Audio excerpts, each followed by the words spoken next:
Olá, alunos, tudo bem com vocês? Espero que estejam todos bem. E como combinado, né, estou lançando hoje um novo conteúdo, né, para disponibilizar para vocês. Esse conteúdo será dividido em três partes, né? Destas três partes, na verdade, são dois assuntos que serão abordados. E esses assuntos eu considero, né, de grande relevância para a formação de vocês e para a vida profissional futura que vocês estão projetando, né? Então, espero que vocês tirem bastante proveito do conteúdo que será disponibilizado. O prontuário, ele é, na verdade, um documento, né? Um documento que trata de toda a assistência do paciente durante o seu período de internação, né? Então, isso de uma forma generalista. E aí, nós vamos entender aqui nesse conteúdo quais são os objetivos do prontuário, né? O porquê que ele existe, quais são as partes que formam esse prontuário, como ele é arquivado, quais são os tipos de prontuários que nós temos, enfim, todo esse contexto assistencial será abordado agora no tema prontuário.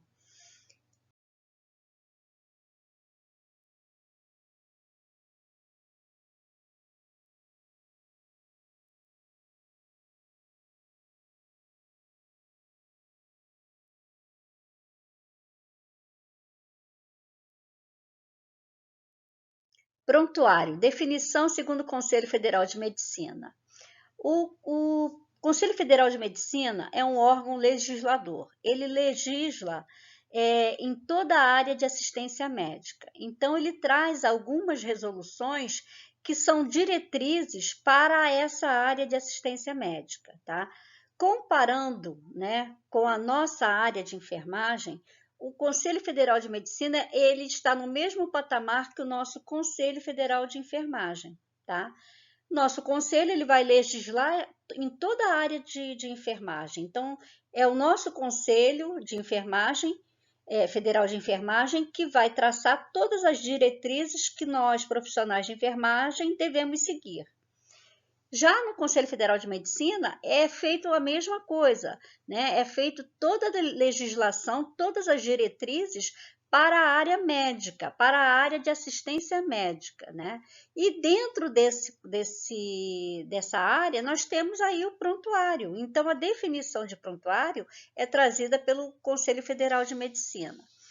E o Conselho Federal de Medicina define, né, o prontuário como sendo um documento único de um conjunto de informações, sinais e imagens registradas, geradas a partir de fatos, acontecimentos e situações sobre a saúde do paciente e a assistência a ele prestada, de caráter legal, sigiloso e científico, que possibilita a comunicação entre os membros da equipe e a continuidade da assistência prestada ao indivíduo.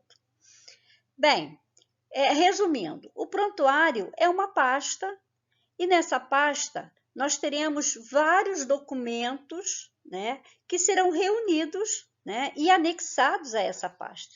Esses documentos vão sendo anexados, inseridos no prontuário, e vai fazer parte desse conjunto do prontuário, no transcorrer da internação do paciente, na ordem cronológica, né, da assistência a ele prestada. Então, desde a admissão, abre-se um prontuário, né? Então, ele vai ser aberto com uma folha única com a identificação, né, do paciente. E a partir da segunda folha é que as informações vão sendo inseridas.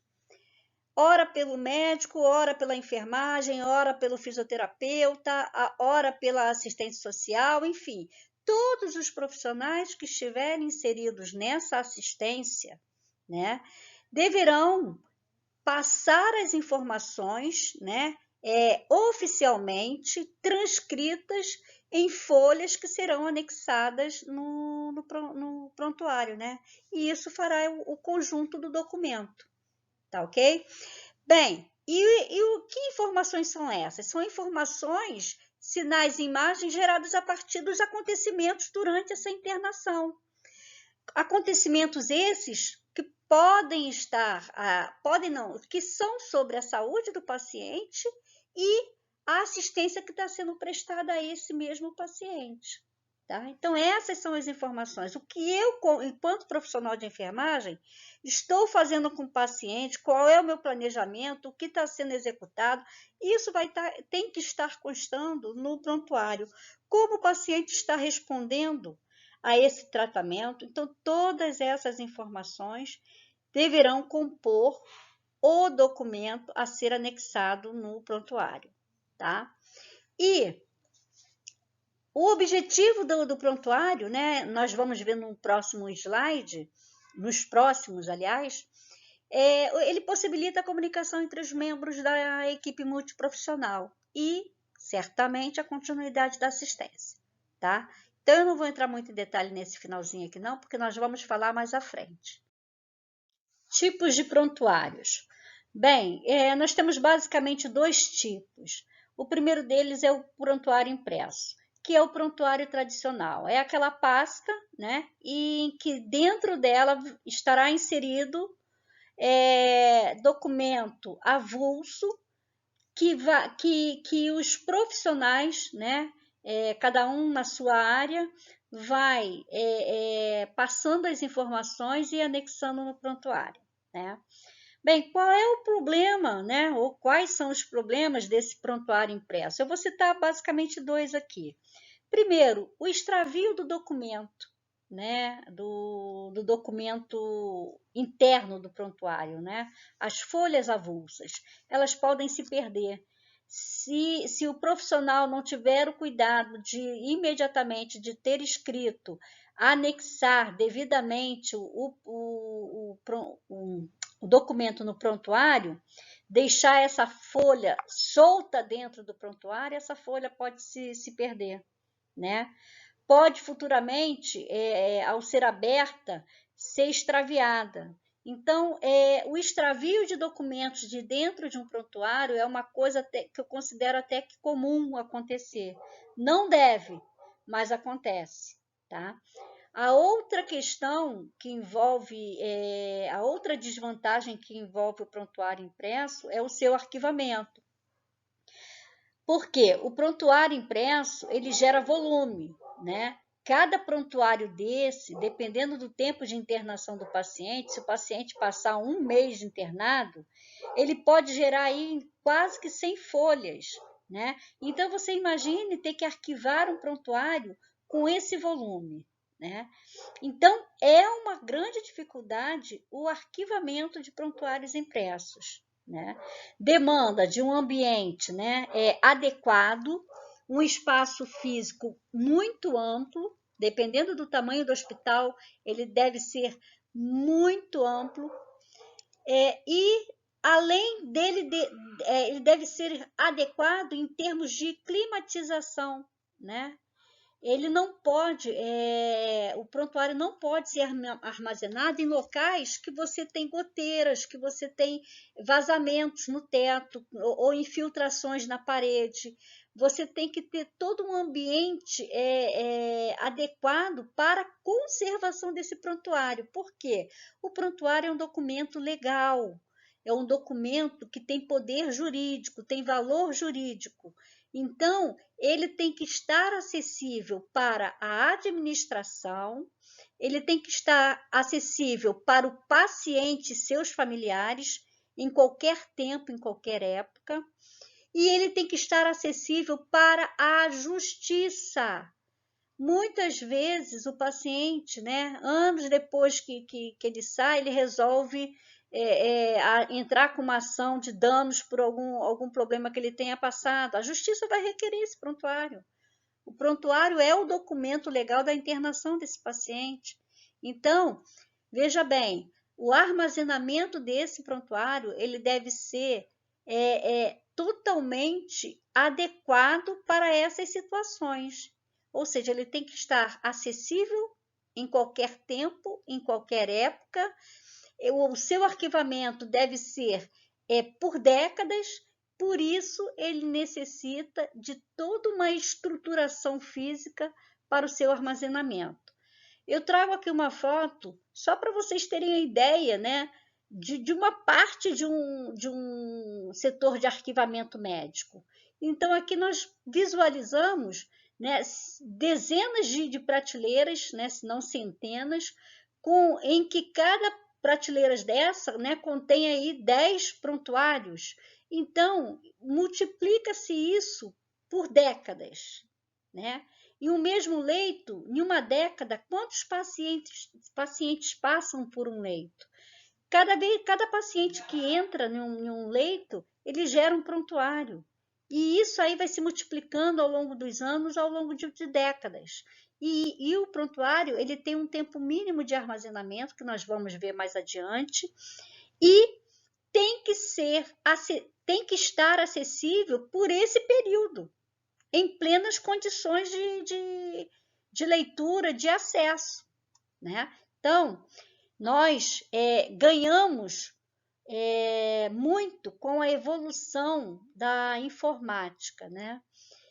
Com a evolução da informática, esse problema do arquivamento do prontuário foi solucionado, né?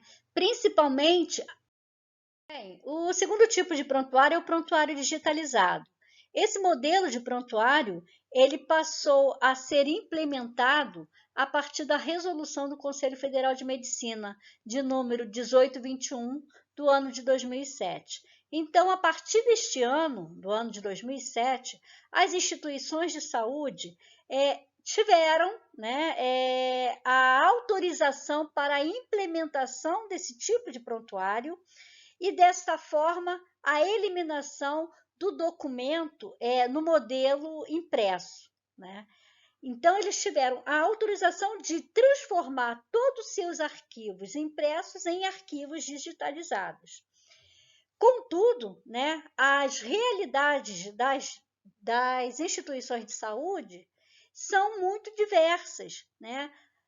Essas instituições particulares, né, que investem em modernização, investem em saúde, elas otimizaram esse arquivamento com base nessa resolução.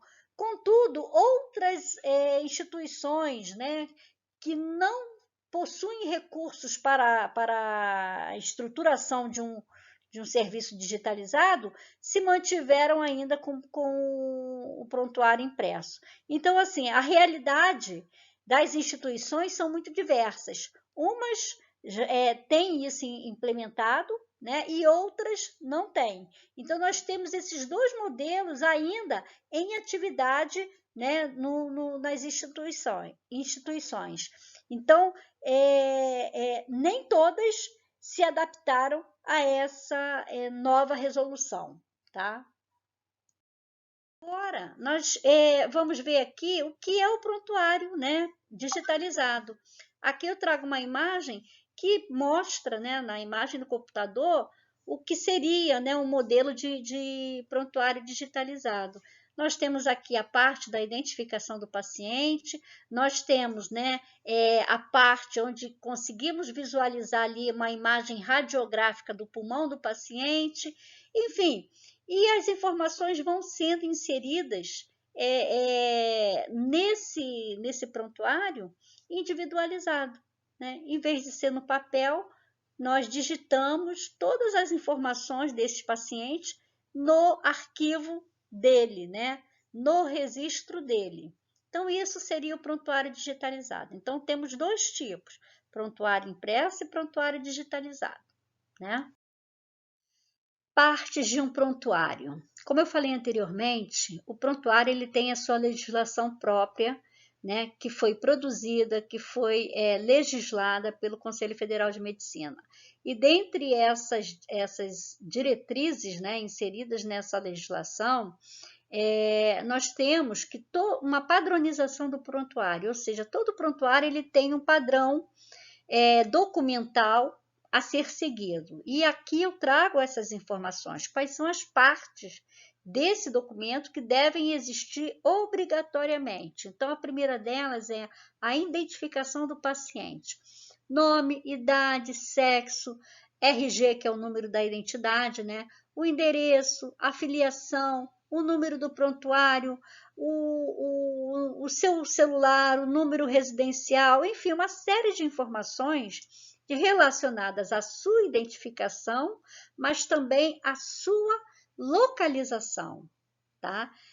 Essa folha de identificação, ela tem esse objetivo de identificar e localizar o paciente, tá? Por isso que traz dados também da onde esse paciente mora, né? Telefone, número de sua residência, o seu endereço completo, enfim. E isso tudo vai estar na folha de identificação do paciente. A segunda parte é a folha de admissão. A folha de admissão, como o próprio nome diz, é a folha, né, em que é inseridas as informações colhidas do paciente no momento da sua internação. Tá?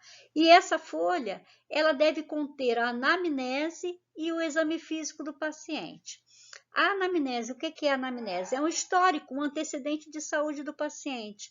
O médico, né, que faz essa admissão do paciente, ele vai buscar informações do paciente no passado. Na sua infância, né, se ele for um adulto, naturalmente, vai buscar na sua infância quais foram as doenças comuns que ele teve, né? Quais foram as vacinações, qual é o histórico de doença familiar que ele tem, né? Se algum familiar tem doença cardíaca, tem doença oncológica, ou teve, né, doença oncológica, enfim, o médico traça todo um histórico para chegar no momento atual. O que o paciente apresenta no momento atual, né? Quais são os sintomas, os sinais que ele está apresentando? Qual é a sua queixa? E junto a isso tudo, o exame físico, né? Que vai auxiliar na história atual do paciente. Com isso aí o médico chega a uma hipótese diagnóstica. Médico nenhum interna o paciente já com o diagnóstico fechado. Tá? Ele coloca uma hipótese diagnóstica para, a partir daí, ele começar a esclarecer durante a internação do paciente e ter a confirmação ou não daquela hipótese diagnóstica. Tá? Então, isso é a folha de admissão. A terceira folha seria a prescrição. Nós temos dois tipos de prescrição, a prescrição médica e a prescrição de enfermagem. Talvez muitos de vocês não saibam, né? Ou não conheciam a prescrição de enfermagem, mas o enfermeiro também prescreve, tá? Mas o que vocês mais conhecem certamente é a prescrição médica, né? A prescrição médica, ela tem uma diferença da prescrição de enfermagem, naturalmente, são áreas totalmente distintas. O médico, ele foca na doença, né? No tratamento, no ataque em si da doença para que o paciente se recupere dessa doença. A enfermagem, ela traça os planos de cuidados, quais são os cuidados que esse paciente deve ter, né? Quais os cuidados que a enfermagem deve dispensar a esse paciente para auxiliar a sua recuperação, para auxiliar a recuperação da sua saúde. Então, são situações totalmente distintas. É um plano terapêutico de forma a recuperar o paciente e deixá-lo saudável, atacando a doença. O outro é o plano de cuidados que vai auxiliar nessa recuperação do paciente o mais breve possível, que é o plano de enfermagem, é a prescrição de enfermagem. Tá? Então, são coisas distintas, mas que paralelamente uma auxilia a outra, né? A outra folha, a outra parte de um prontuário é a folha de evolução. A folha de evolução são os registros, são as informações dos diversos profissionais, porém todos do nível superior. Nessa folha não pode escrever o nível técnico. tá? As informações se restringem unicamente aos profissionais de nível superior, cada um na sua área específica. Então, o médico examinou, ele vai transcrever todo o exame que ele fez no paciente na folha de evolução. O enfermeiro examinou o paciente ou, né, prestou algum cuidado importante, tem que fazer algum tipo de relato relacionado à assistência de enfermagem, ela vai escrever, o enfermeiro, ele vai escrever na folha de evolução. O fisioterapeuta, né, ele fez a fisioterapia no paciente, precisa relatar como é que o paciente, né, reagiu com relação a essa fisioterapia. O fisioterapeuta vai escrever na folha de evolução. Tá? Então, é uma folha única em que todos os profissionais de nível superior que estão assistindo esse paciente escrevem, inserem as informações nessa folha. Tá? E, por último, os resultados de exames laboratoriais, de imagem, os laudos médicos, todo esse conteúdo que foram, né, realizados durante o período de internação do paciente para fins diagnósticos vão ser inseridos no final do prontuário. Tá? Então, esse é o contexto de um prontuário, das partes de um prontuário. Então, nós temos a folha de identificação do paciente, a folha de admissão, a prescrição, a folha de evolução e os resultados de exames. Nessa sequência, tá? Todos os prontuários no território nacional, eles são organizados dessa forma. Continuando, objetivos das informações em prontuários. As informações, elas têm objetivos muito bem definidos, né? Tudo que nós escrevemos, tudo que nós inserimos de informações no prontuário tem seu objetivo bem definido.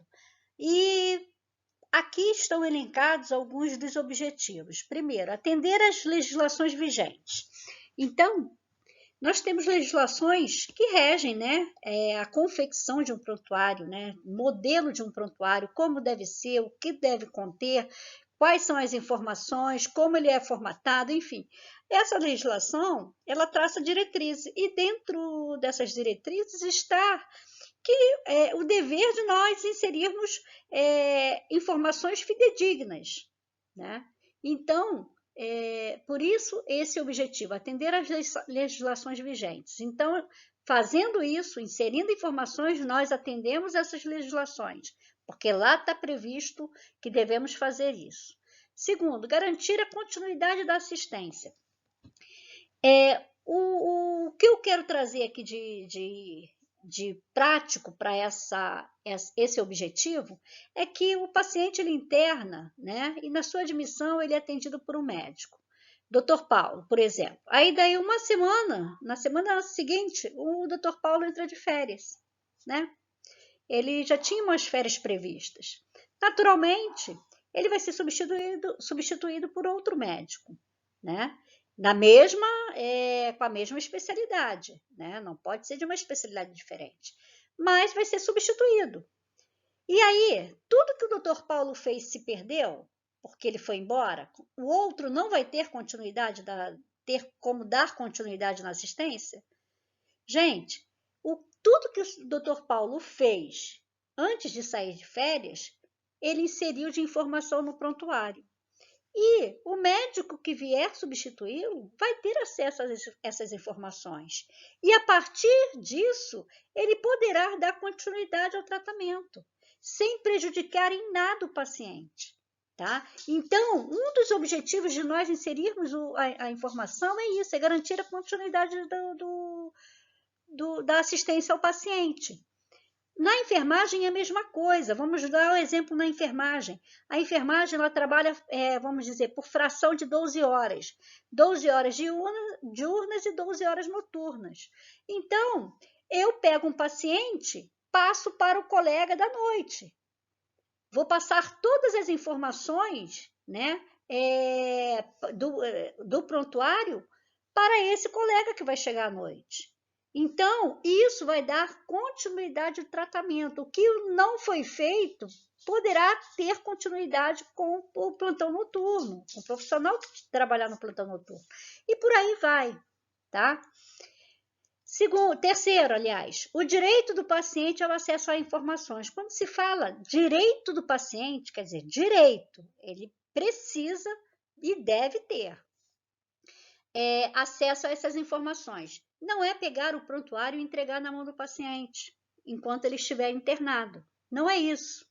O paciente, ele não senta no seu leito e fica folheando o prontuário para ler e saber o que está acontecendo com ele. Até porque ele é leigo, muitas vezes ele não vai entender o que está constando ali. Quando se diz direito ao acesso às informações, é que o profissional médico que é responsável por esse paciente tem o dever de passar as informações que constam nesse prontuário. Tá? Então, é isso, é o médico responsável passar as devidas informações de todas das informações pertinentes ao quadro do paciente, né, a sua evolução e o seu tratamento, tá? Para o próprio paciente, é isso. Não é entregar o prontuário na mão do paciente. Só quem pode dar essas informações, né, em termos de diagnóstico, né, prognóstico, tratamento, é o médico, tá? Nenhum outro profissional de saúde deve fazer isso, nem pode fazer isso, porque o médico, ele é o responsável pelo paciente. Então, ele fala por todos nós, tá? Garantir a segurança do paciente. São as informações que nós passamos para o prontuário que garante que toda assistência que o paciente necessitada foi produzida, foi implementada, tá? Então, a garantia de segurança do paciente é a segurança de que o que ele precisava, né, o que precisava ser feito em prol da recuperação da saúde desse paciente, as informações traduzem que foram feitas, tá bom? Então, garantir a segurança do paciente seria nesse sentido. Agora, garantir a segurança dos profissionais seria no sentido de que tudo que nós escrevemos, enquanto profissional, e inserimos no documento em prontuário, todas essas informações, elas podem nos favorecer, elas podem nos defender, tá? Até juridicamente, administrativamente, ou seja, por uma avaliação interna, né, da unidade de saúde, ou externa, ou seja, ou fora dessa unidade da saúde, por uma ação judicial. Então, vamos dizer que um paciente ele se queixa para a administração do hospital, né, de algum ato que ele considerou ilegal que eu, enquanto enfermeira, fiz. Ele fala uma coisa, mas vai valer o que está escrito. O que eu transcrevi na informação, né? O que eu fiz com esse paciente, está constando lá. E aí, isso aí pode me defender, tá? Pode ir contra a denúncia do paciente. Então, administrativamente, ou seja, a própria administração do hospital pode apurar, acessar o prontuário, avaliar o que foi escrito, o que aconteceu naquele momento que o paciente está se queixando, está denunciando, e aí chegar a uma conclusão. Ele vai chegar à conclusão com base naquilo que eu escrevi. E judicialmente é a mesma coisa. O paciente ele pode, né, posteriormente à sua alta, fazer alguma queixa, entrar com alguma ação contra qualquer profissional de saúde ou contra a própria instituição. Então, tudo que nós, enquanto profissionais, escrevermos no prontuário pode nos defender ou pode defender a própria instituição, tá? Porque nós representamos a instituição, seja ela pública, seja ela particular. Auxiliar no ensino e pesquisa. Um exemplo prático, né? Não que isso só aconteça nesse contexto aí de universidades, né, públicas e particulares, onde tem hospital-escola, tá? Fora desse contexto, também isso pode acontecer. O que acontece? Então, independente, né, da condição da instituição, se ela é um hospital-escola ou não, está ligada a uma universidade ou não, nós podemos acessar o prontuário para fins de pesquisas científicas diversas na área de saúde. Tá? Então, o prontuário é uma fonte riquíssima de pesquisa. Por isso que auxiliar no ensino e pesquisa é um dos objetivos das informações em um prontuário. Tá? Instrumentar o processo de auditoria. Só para entendimento mais fácil, a auditoria seria um processo de fiscalização para fins de melhoria, tá? Não é para fins de punição. Então, a auditoria nada mais é do que nomeia-se um auditor para fiscalizar, né? Auditar, né? A palavra seria essa, auditar todos os prontuários da instituição, para observar, para informar quais são as falhas existentes nesse prontuário, o que os profissionais deixam de registrar, o que os profissionais registram em excesso, ou seja, é uma fiscalização que se faz, mas com fins o quê? De melhorias. Então, o auditor, ele faz esse levantamento, identifica todas as falhas e informa ao presidente daquela instituição, ao diretor daquela instituição, e diz, as falhas que eu encontrei foram essas, essas e essas, tá? E aí a instituição, com base no que o auditor deu de subsídios, a instituição ela decide fazer um treinamento, né? Abordando todo o contexto de um prontuário, o que foi abordado de falhas e o que precisa ser melhorado. É mais educativo do que punitivo. Tá? Não existe a intenção em se punir diante de uma auditoria, e sim de obter informações importantes para melhorias daquele processo. Prontuário materno-infantil. Bem, o prontuário materno-infantil ele tem uma singularidade. Ele até o ano de 1990 ele era um documento único, tanto para a mãe quanto para o filho, né, recém-nascido. Então a mãe entrava como, né, gestante, abria um prontuário e após o parto, né, que é quando acontecia o parto, o nascimento do seu filho, todos os dados, todos os documentos, todas as informações relacionadas a seu filho eram anexadas ao prontuário da mãe, ou seja, entrava como anexos, faziam parte do prontuário da mãe. A partir desse artigo da lei, né, do Estatuto da Criança e Adolescente, isso mudou. E aí, o que ficou estabelecido, né, que as unidades de atenção à saúde de gestante devem manter prontuários individuais para mãe e recém-nascido. Então, a partir daí, os prontuários foram individualizados, né? A mãe tem o dela e a criança, ao nascer, vai ter o seu próprio prontuário, né? E nessa lei também diz que a obrigatoriedade de identificação plantar e digital do recém-nascido e digital da mãe. Então, isso é previsto na lei do Estatuto da Criança e do Adolescente. Então, a criança nascer, em uma folha única, é colhido, né, as digitais da criança, como a gente pode ver aqui na figura ao lado, e se for bem observado, embaixo existem algumas colunas que é onde serão coletados as digitais da mãe, né?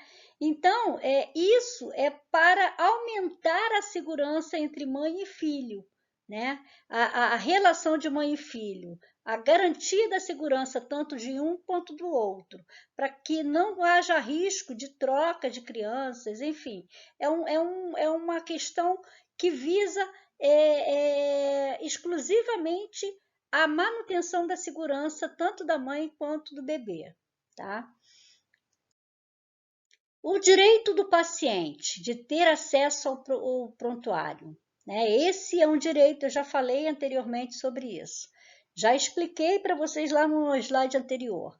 Segundo o Código de Ética Médica, o paciente ou seu responsável tem direito aos originais ou cópias, tanto de uma parte específica do documento, quanto o documento completo. Para obter o prontuário, basta requerer formalmente o documento junto às unidades de saúde. Então, eu não vou me ater muito isso aqui, porque eu já falei no slide anterior. Todo e qualquer paciente tem direito às informações contidas no prontuário. Se ele estiver internado, essas informações serão passadas pelo seu médico responsável. Se ele já estiver de alta, ele tem direito à cópia desse documento, seja cópia parcial ou cópia total. Prazo de arquivamento de prontuário. Bem, como eu já falei, o prontuário é um documento que pertence ao paciente, que fica arquivada na instituição para fins de atender algumas demandas. E eu cito aqui 3 demandas principais. As demandas da própria instituição de saúde, tá? Que recebe esse paciente, as demandas do próprio paciente e as demandas da justiça, que pode ser uma coisa futura. Tá? Então, essas 3 demandas motivam o arquivamento do prontuário. Tá? Bem, esse arquivamento ele tem um tempo mínimo para ser feito quando o prontuário aberto para o paciente no momento da sua internação for impresso. Esse tempo mínimo está previsto na resolução do Conselho Federal de Medicina de número 1821 de 2007, em que estabelece que os prontuários médicos devem ser armazenados pelo período mínimo de 20 anos, quando esse prontuário for impresso, e por tempo indeterminado quando for digitalizado. Bem, explicando melhor esse contexto. Se eu interno na data de hoje em uma instituição e essa instituição abre um prontuário impresso, esse prontuário, a partir da data da minha internação, né, do último registro feito no meu prontuário, no período da minha internação, até 20 anos, esse prontuário deve ser guardado, porque ele é um documento impresso. Ele foi aberto originalmente na formatação impressa, tá? Então, eu internei hoje, tive alta, digamos, daí a 5 dias, a partir da minha alta, do último registro feito no meu prontuário, quando eu tive alta, essa data vai ser a data, o ponto zero para a contagem desse tempo de 20 anos. Então, da data do último registro no meu prontuário até 20 anos, esse documento impresso deve ser armazenado.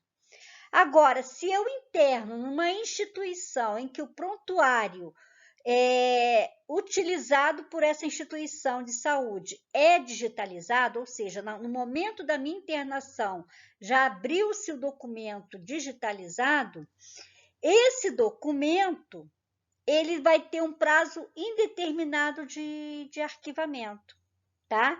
Ou seja, ele vai durar de forma indeterminada, desde que a própria instituição mantenha um sistema de segurança que blinde esse arquivo, esses arquivos de prontuários de forma segura, tá?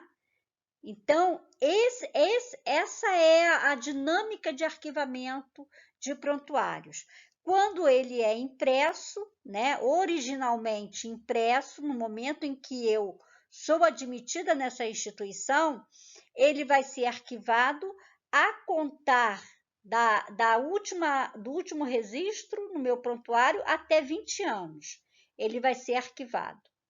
Se ele for digitalizado no momento em que eu interno, ele vai ser arquivado por um tempo indeterminado, a considerar o sistema de segurança que blindará esse prontuário digitalizado, tá? Eu gostaria de abrir uma observação aqui com relação a esses prontuários.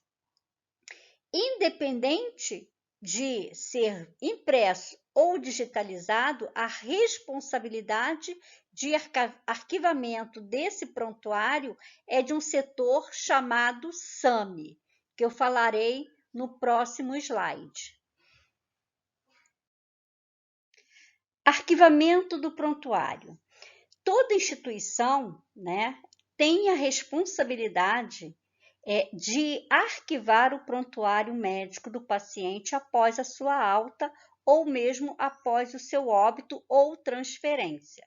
Então, nessas condições, o paciente terá o seu prontuário arquivado em um determinado setor. E o setor responsável por fazer essa guarda desse prontuário, essa guarda desse documento, é o setor de arquivo médico e estatística, abreviado SAMI, tá? Então, a nomenclatura SAMI corresponde a setor de arquivamento médico e estatística. Todas as instituições de saúde possuem um setor de arquivo médico e estatística, possui um SAMI, tá? Esse setor ele é responsável por armazenar, conservar, digitalizar e disponibilizar o prontuário médico para acesso, cópias e desarquivamento quando necessário, tá? Então, esse setor SAMI, ele é o setor que vai ter a responsabilidade de arquivar pelo tempo mínimo necessário, pelo tempo mínimo legal, esse documento na instituição, tá? De saúde.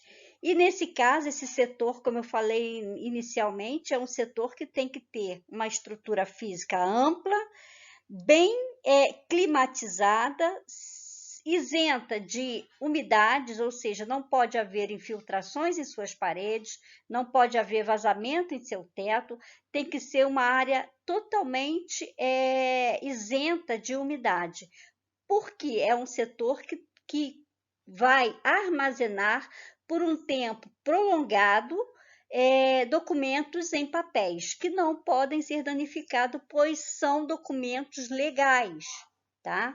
Então, essa é a importância do serviço de arquivamento médico e estatística. Esse setor também, como o próprio nome diz, ele também realiza levantamentos estatísticos que vão subsidiar a instituição para adoção de metodologias, de estratégias, né, para a assistência. Então, para estudos médicos, então, o SAMI ele faz um levantamento estatístico voltados para a assistência médica, né, dessa instituição, desse hospital.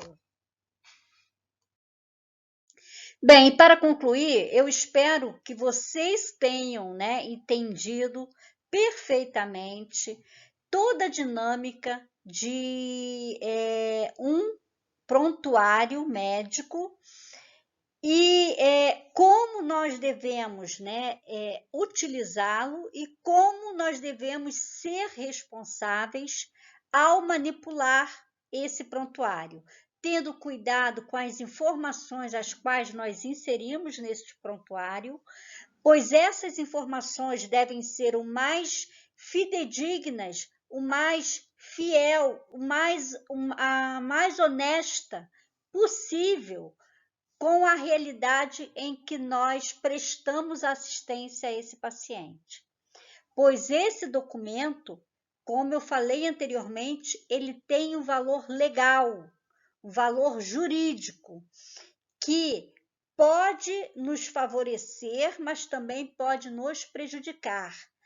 pode favorecer o paciente, mas também pode prejudicar o paciente. Pode favorecer a administração, como pode prejudicar a administração. Então, por isso, nós devemos ter uma grande responsabilidade ao escrevermos nossas informações, as informações assistenciais que nós inserimos neste prontuário, tá? Então, essa é a primeira lição. O prontuário, ele tem o seu valor jurídico, ele tem o seu valor legal, que pode amparar tanto a instituição, quanto o paciente, quanto o profissional, tá? Mediante a uma situação em que envolva algum aspecto jurídico legal, tá? E nós aprendemos também aqui nessa aula a importância de se arquivar esse documento legal. E para isso, todo o trabalho feito pelo Serviço de Arquivamento Médico também tem o seu valor, pois são esses profissionais que irão cuidar, catalogar, organizar esses prontuários em uma estrutura, né, própria para esse armazenamento, tá? Então, o serviço SAMI tem uma grande importância dentro de uma unidade médica hospitalar, uma unidade médica assistencial, tá? Por isso, eu acho que essa aula de hoje deu essa dimensão para vocês e a partir de agora vocês têm uma noção do quanto é importante um documento como esse, chamado prontuário, tá? Obrigado e até a próxima aula.